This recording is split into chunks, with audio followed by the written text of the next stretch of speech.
पुढचं पाऊल ठरलं तर मग यांसारख्या अनेक मालिकांपासून घराघरात पोहोचलेली अभिनेत्री जुई गडकरी हे नुकतंच एका तिच्या मुलाखतीमध्ये चर्चेचा विषय बनलेली आहे।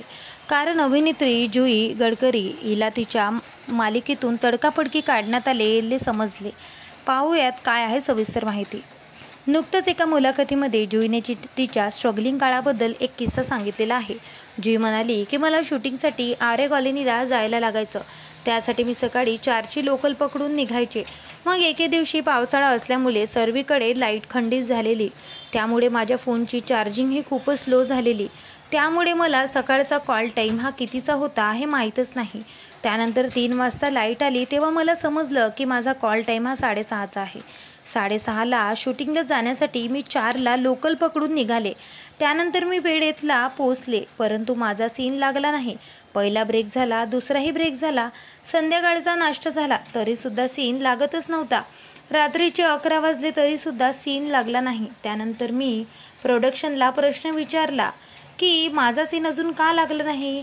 त्यानंतर त्यांनी मला खूपच सुनावलं। ते म्हणाले, व्हॉट द हेल, तू काय विचार करतेस? नितीन देसाईकडे काम करतेस म्हणून स्वतःला मोठी अभिनेत्री समजतेस का? तुझ्यासारख्या मुलीने जॉबच करायला हवा, अक्कल आहे का?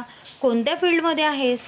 त्यानंतर प्रोडक्शनने मालिकेच्या लेखकाला बोलून जुईची भूमिका काढून टाक असं सुद्धा म्हटलेलं। त्यानंतर जुईला त्याच ठिकाणी पुढचं पाऊल मालिकेची ऑफर मिळाली, अशा प्रकारे जुईने मुलाखतीमध्ये सांगितलेलं होतं। अशा प्रकारच्या घटना अनेक अभिनेत्री व अभिनेत्यासोबत घडत असतात, परंतु प्रत्येक संकटातून समोर जाऊन जो यश कमवतो तोच खरा अभिनेता व अभिनेत्री असतो आणि जुईने हे सिद्ध करून दाखवलेलं आहे। जुईची ठरलं तर मग ही मालिका भरपूर गाजत आहे। प्रेक्षकांचं तिला भरभरून प्रेम मिळत आहे। पुढचं पाऊल प्रमाणेच ठरलं तर मग ही मालिकासुद्धा टॉप लिस्टवर आहे। तर तुम्हाला सुद्धा जुई आवडते का? आम्हाला कमेंट करून नक्की सांगा। भेटूया परत। धन्यवाद।